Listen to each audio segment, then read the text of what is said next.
J'ai des taches pigmentaires. J'ai des hémorroïdes. Je fais des faits vaginaux. Je ronfle beaucoup. J'ai des petits problèmes de fuite urinaire. J'ai mauvaise haleine. J'ai une mycose. J'ai des verrues. J'ai des problèmes d'érection.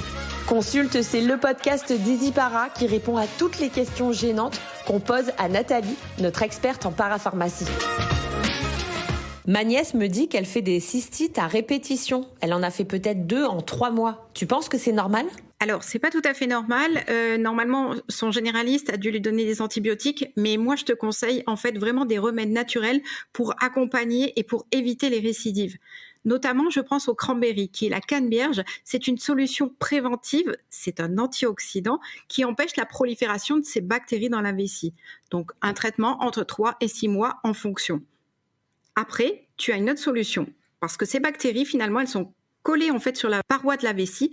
Et ce qui va se passer, c'est que sous l'influence du pH métabolique, c'est-à-dire les variations hormonales, les relations sexuelles, le stress aussi et l'immunité, elles vont se mettre de nouveau activées et du coup, en fait, entraîner de nouveau une cystite. Donc là, c'est le démnanose. C'est un sucre qui permet de décrocher en fait ces bactéries et de les éliminer naturellement. Aussi, les probiotiques, c'est super important parce que ça permet d'avoir un bon pH urinaire et renforcer la flore au niveau de la vessie. Donc, ça permet d'éviter justement que ces bactéries se développent. Dernière chose, la busserole et la bruyère. Ce sont 2 plantes qui sont diurétiques, astringentes et antiseptiques. Ça va te permettre d'éliminer et vraiment de te débarrasser de tout ça. Et tu vas lui conseiller en fait, avec ces antibiotiques, d'avoir en fait ce type de complément alimentaire. Bien sûr, on ne se substitue pas au médical.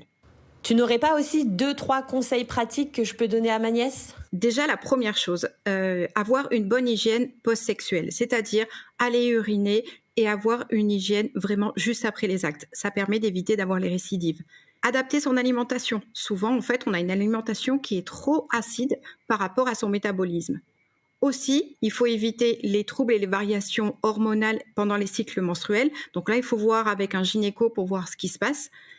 Et surtout, gérer le stress et l'immunité. Parce qu'effectivement, le stress et l'immunité peuvent avoir un effet sur notre cortisol et le pH de notre métabolisme.